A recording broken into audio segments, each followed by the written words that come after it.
Hi friends, welcome to Samayal Vera Level. இந்த வீடியோவில் நம்ம பார்க்க போகிறது ஒயிட் குருமா, வெள்ளை குருமா. எந்த மசாலா பொடியும் சேர்க்காம நம்ம தேங்காய் அரைச்சி ஊற்றி வைக்க போகிறோம். அதுக்கு தேவையான பொருட்கள் என்னென்னு பார்த்துடலாம். ஒரு உருளைக்கிழங்கு எடுத்து இப்படி கட் பண்ணி வச்சுருக்கேன். அதுக்கப்புறம் சாப் பண்ண பீன்ஸ் கொஞ்சம் எடுத்து வச்சுருக்கேன். கேரட் கொஞ்சம் சாப் பண்ணி வச்சுருக்கேன். ஃப்ரெஷ்ஷான பச்சை பட்டாணி. அதுக்கப்புறம் மசாலா அரைக்க 3 தேங்காய் பத்தை நறுக்கி வச்சுருக்கேன். முந்திரி கொஞ்சம் எடுத்துருக்கேன். 3 பச்சை மிளகா, 2 பட்டை, 2 கிராம்பு, 2 ஏலக்காய். அதுக்கப்புறம் ஃப்ரெஷ்ஷான கொத்தமல்லி எடுத்து வச்சுருக்கேன். 1 ஸ்பூன் லெமன் ஜூஸ் எடுத்து வச்சுருக்கேன். நெய்யும் எண்ணெயும் 1 டேபிள் ஸ்பூன் எடுத்து வச்சுருக்கேன். ஒரு பெரிய வெங்காயம் நறுக்கி வச்சுருக்கேன். 1 ஸ்பூன் இஞ்சி பூண்டு பேஸ்ட் எடுத்து வச்சுருக்கேன். அதுக்கப்புறம் மசாலாவோடு சேர்த்து அரைக்க 1 ஸ்பூன் சோம்பு, 1 ஸ்பூன் கசகசா. தாளிக்கிறதுக்கு 2 பிரியாணி இலை, சீரகம் கொஞ்சம் எடுத்து வச்சுருக்கேன். இப்போ எப்படி செய்யலாம் பார்க்கலாம் வாங்க. அடுப்பு பற்ற வச்சு கடாய் ஒன்று வச்சுக்கலாம். எடுத்து வச்ச நெய்யும் சேர்த்துருவோம். சீரகம் 1 ஸ்பூன் போட்டுடலாம். 2 பிரியாணி இலை,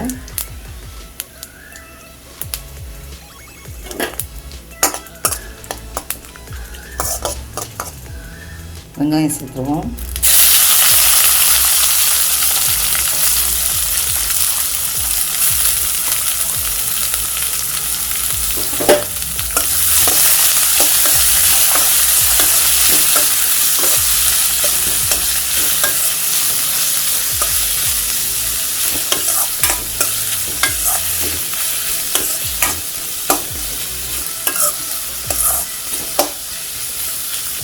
வெங்காயம் கொஞ்சம் வதங்கிட்டோம்.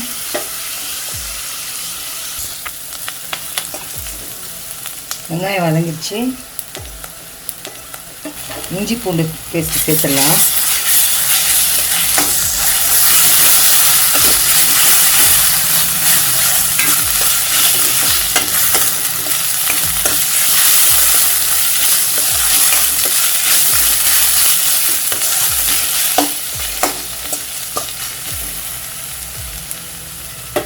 இப்போ எடுத்து வச்ச ஒவ்வொரு காயை சேர்த்துடலாம்.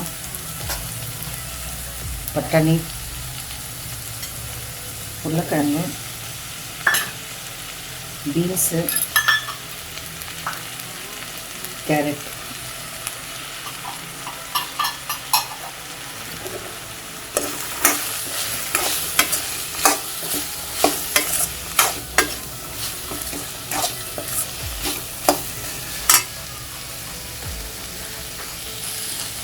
உப்பு சேர்த்துலாம்.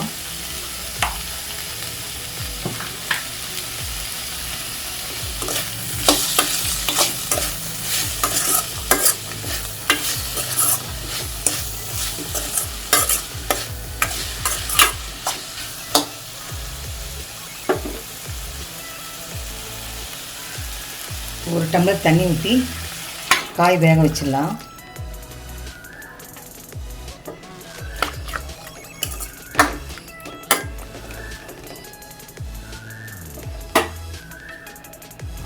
காய் நல்லா வெந்துருச்சு. இப்போ நம்ம மசாலாலாம் அரைச்சிட்டு வந்து ஊற்றிடலாம். இப்போ எடுத்து வச்ச பொருள்லாம் ஒன்றா சேர்த்துடலாம். தேங்காய், முந்திரி, பச்சை மிளகாய், ஏலக்காய், கிராம்பு, சோம்பு, கசகசா, பட்டை அரைச்சிட்டு வந்துடலாம். மசாலாலாம் அரைச்சிட்டு வந்துட்டோம். இப்போ வெந்துட்டுருக்க காயோடு சேர்த்துடலாம்.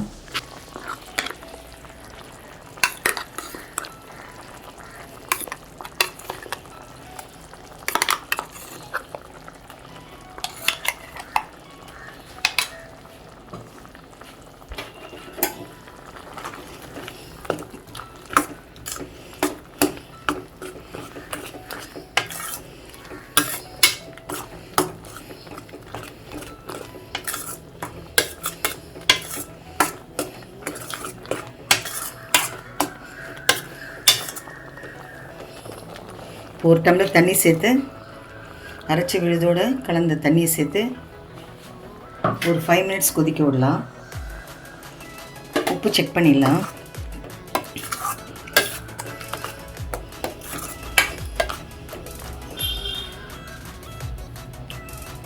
இன்னும் கொஞ்சம் உப்பு போடுவோம்.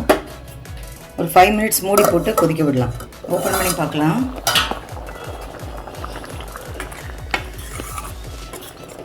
குருமா ரெடி ஆயிடுச்சு. இந்த ஸ்டேஜில் எடுத்து வச்ச கொத்தமல்லி போட்டுருவோம்.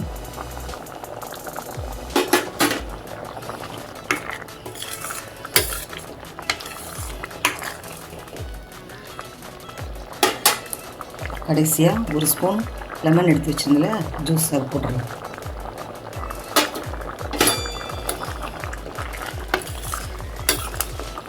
ஸ்டவ் ஆஃப் பண்ணிடலாம். அவ்வளோதாங்க, அருமையான சுவையான ஒயிட் குருமா ரெடி, வெள்ளை குருமா ரெடி.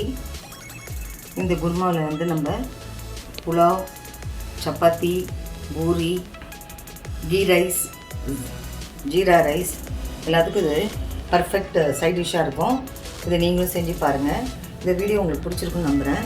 லைக் பண்ணுங்கள், ஷேர் பண்ணுங்கள், கமெண்ட் பண்ணுங்கள். நம்ம சேனல் சமையல் வேறு லெவலுக்கு சப்ஸ்கிரைப் பண்ணுங்கள். மறக்காமல் பக்கத்தில் இருக்க பெல் ஐக்கானை கிளிக் பண்ணிவிடுங்க. மீண்டும் அடுத்த வீடியோ உங்களை சந்திக்கிறேன். தேங்க்யூ.